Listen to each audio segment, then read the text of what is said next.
Hello everyone, कैसे आप सब। तो आशा करता हूं कि आप लोग अच्छे होंगे। तो दोस्तों, आज की इस वीडियो में हम आरआरबी टेक्नीशियन वैकेंसी को लेकर फुल इन्फॉर्मेशन देने वाले हैं, यानी कि आप सभी को बताएंगे कि आप सभी लोग जो है इसमें कैसे आवेदन करेंगे। वन बाय वन एक एक स्टेप जो है बताने वाले हैं। तो जैसा कि आप यहां सबसे पहले देख लीजिए कि आरआरबी की मेन वेबसाइट पर हम आ चुके हैं। rrbapply.gov.in पर आप जैसे ही आएंगे तो आप सभी को जो है यहाँ अप्लाई का एक बटन दिखेगा। उसके नीचे आप यहाँ देख सकते हैं कि CEN संख्या 2/2024 यहाँ दिया हुआ है। यही जो है आरआरबी टेक्नीशियन ग्रेड 3 का पूरा नोटिफिकेशन है।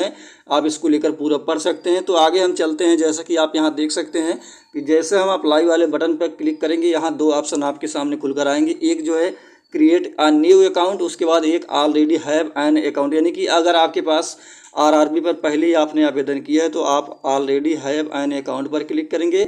यदि आप जो है आरआरबी की वेबसाइट पर पहली बार आवेदन करने जा रहे हैं तो आप लोग क्रिएट एन अकाउंट पर क्लिक करेंगे। तो सबसे पहले आप सभी को क्रिएट एन अकाउंट वाले ऑप्शन पर क्लिक करके दिखाते हैं। तो जैसे ही आप इस पर क्लिक करेंगे आप सभी के सामने कुछ इस तरीके से इंटरफेस देखने को मिलेगा। आप ओके वाले बटन पर क्लिक करेंगे तो आप सभी के सामने कुछ इस तरीके से सारी चीज़ें सामने निकल कर आएंगी।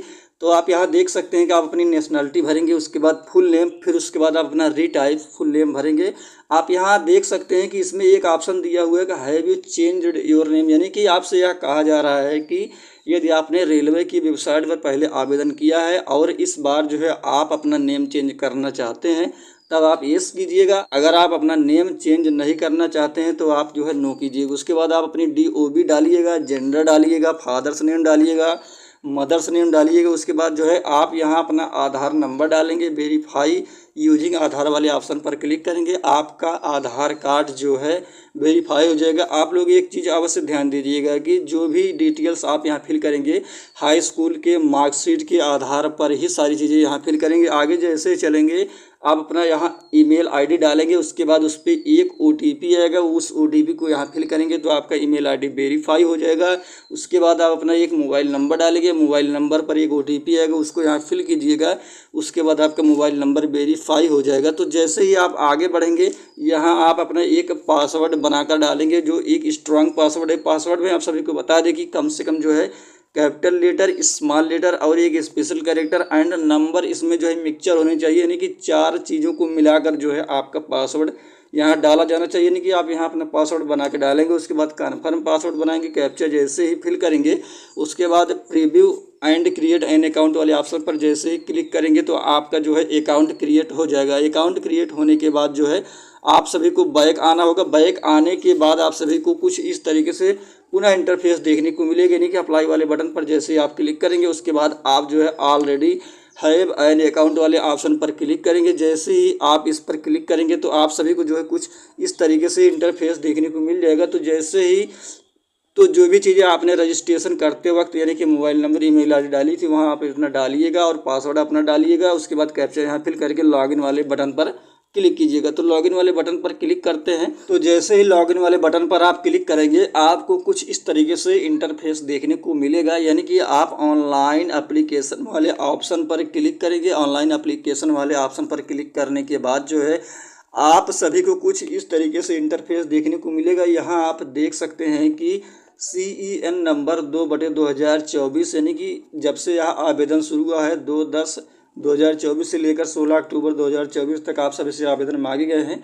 तो इस एरो पर जैसे ही आप क्लिक करेंगे आप सभी के सामने पूरे जोन निकल कर आ जाएंगे। तो जैसे ही आप यहाँ देख सकते हैं कि मैंने मुजफ्फरपुर जेल सेलेक्ट करके रखा है। उसके बाद चेक मार्क वाले ऑप्शन पर क्लिक करके नेक्स्ट वाले बटन पर जैसे ही आप प्रेस करेंगे तो आप सभी के सामने 5 प्रोफाइलें खुल के आएंगी इस तरीके से। आप यहाँ देख सकते हैं, जैसे कि आप यहाँ देख सकते हैं, आप यहाँ personal details, other details, education qualification, upload profiles, preference, सारी चीज़ों को आपको वन बाय वन सब कुछ फिल करना होगा। तो आप सभी यहाँ देख लीजिए कि जब आपका आधार वेरीफाई हो जाएगा तो आप सभी के सामने कुछ इस तरीके से आधार वाला सेक्शन देखने को मिलेगा। तो जैसे ही आप अपना पर्सनल डिटेल फिल करना शुरू करेंगे यहाँ आप देख सकते हैं कि आप अपना नेशनलिटी डालेंगे और सब कुछ आप यहाँ वही डालेंगे जो आपके हाई स्कूल के मार्कशीट पर एक एक चीज़ मेंशन की गई है। सारी चीज़ें आप वही डालेंगे। आशा करता हूँ कि इन सारी चीज़ों को आप समझ लेंगे। जो चीज़ें आप नहीं समझ पाएंगे उसी को हम जो है इसमें बताएंगे। तो आपको अपना यहाँ मैरिड स्टेटस डालना होगा, यानी कि आप मैरिड हैं या फिर अनमैरिड हैं। उसके बाद आपका जो क्षेत्र है यानी कि हिंदू मुस्लिम जो भी हो, उसके बाद आप अपनी लैंग्वेज जो एग्ज़ाम में देनी होगी उसको यहाँ सेलेक्ट करेंगे। उसके बाद शरीर पे ऐसा मार्क जो परमानेंटली विजिबल हो, जैसे कि तिल हो या फिर कोई चोट का निशान हो, कुछ भी हो, तो आप सभी को यहाँ उस तरीके से 2 चीज़ें फिल करनी होगी। जैसे कि आप यहाँ देख सकते हैं लिखा हुआ है कि मोल ऑन राइट हैंड, यानी कि दाहिने हाथ पर तिल का निशान। कुछ इस तरीके से आपके शरीर पर जो भी चीज़ें हैं आप यहाँ फिल करेंगे। उसके बाद आगे हम बढ़ेंगे।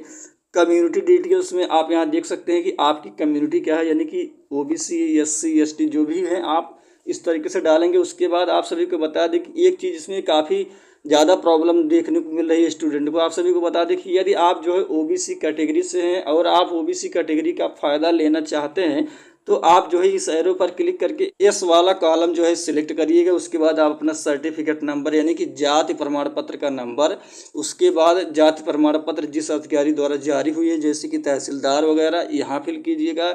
उसके बाद जाति प्रमाण पत्र किस स्टेट द्वारा जारी हुआ है, यानी कि जैसे उत्तर प्रदेश जो भी हो आपका, यहाँ डालिएगा।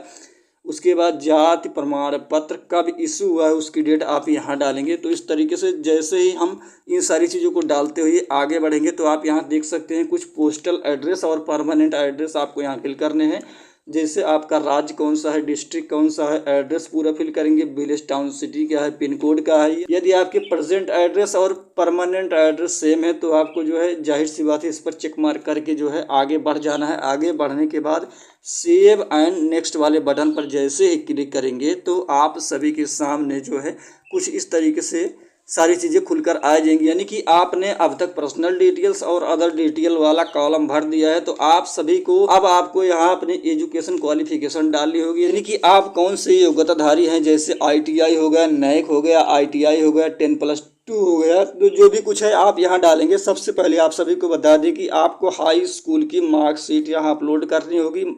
हाई स्कूल की मार्कशीट आप यहाँ स्पष्ट हो लेगी 500 KB के PDF में यहाँ आपको अपलोड करनी होगी। यहाँ जैसे ही सारी चीज़ें आप यहाँ देख सकते हैं कि जैसे हाई स्कूल में आपका रोल नंबर क्या है, स्टेट क्या है, डिस्ट्रिक्ट क्या है। डिस्ट्रिक्ट आप वही फिल करेंगे जहाँ से आपने हाई स्कूल किया है, और यूपी बोर्ड है, CBSE बोर्ड है, क्या है, ये सब फिल करेंगे। उसके बाद आपने किस वर्ष हाई स्कूल पास किया है और आपके पासिंग ईयर में आपका रिजल्ट कब जारी हुआ उस डेट को भी मेंशन करेंगे। उसके बाद 500 KB से कम वाली PDF फाइल आप अपना अपलोड करेंगे। अपलोड करने के बाद आप ऐड वाली बटन यहाँ देख सकते हैं कि ऐड वाला एक बटन दिख रहा है, ऐड वाले बटन पर क्लिक करेंगे। उसके बाद फिर से इस तरीके से कुछ आपके सामने चीज़ें निकल कर आएंगी क्वालिफिकेशन। उसके बाद आप जैसे कि 12th लेवल पर डालना चाहते हैं, ITI लगाकर जो है RRB टेक्नीशियन का फॉर्म अप्लाई करना चाहते हैं, NAC लगाकर अप्लाई करना चाहते हैं, जो भी लगाकर अप्लाई करना चाहते हैं यहाँ डालिएगा। बाकी सारा कुछ आप सभी को अब हाई स्कूल के डिटेल्स फिल करने के बाद यहाँ सब कुछ आप अपने आप फिल कर ले जाएंगे। तो आगे चलते हैं। आगे जैसे ही आप चलेंगे नेक्स्ट वाले बटन पर क्लिक करके, नेक्स्ट वाले बटन पर क्लिक करने के बाद अब आपको जो है अपनी प्रोफाइल की फ़ोटो और सिग्नेचर अपलोड करना होगा। फ़ोटो में आप सभी को बता दें कि वाइट बैकग्राउंड का आपका फ़ोटो होना चाहिए। JPG या JPEG फॉर्मेट में ही फ़ोटो आप सभी यहाँ अपलोड करेंगे। फ़ोटो की साइज़ आप यहाँ देख सकते हैं कि 30 KB से 70 KB के मध्य ही यहाँ शो करेगा, यानी कि आप जो है 30 से 70 KB के बीच में ही फ़ोटो अपलोड करेंगे। वाइट बैकग्राउंड पूरा होना चाहिए। यदि आपका वाइट शर्ट है और बैकग्राउंड भी वाइट है तो आपका फ़ोटो यहाँ जो है मान्य नहीं होगा। सेल्फी का फ़ोटो जो है इसमें नहीं होना चाहिए। इस चीज़ को आप विशेष ध्यान दीजिएगा। अब सिग्नेचर की बात करते हैं। सिग्नेचर आप यहाँ देख सकते हैं। सिग्नेचर भी आपको 30 से 70 KB के बीच जो है अपलोड करना होगा, और सिग्नेचर जो है रनिंग लेटर में होना चाहिए। रनिंग लेटर कहने का अर्थ यह है कि यदि आपका नाम अमित है, मान लीजिए कि आप अमित हैं, तो आप सभी को कुछ इस तरीके से नहीं कि AMIT अलग अलग दिखे, आपको कुछ इस तरीके से जैसे मिलावट अक्षर में अमित को लिखना है।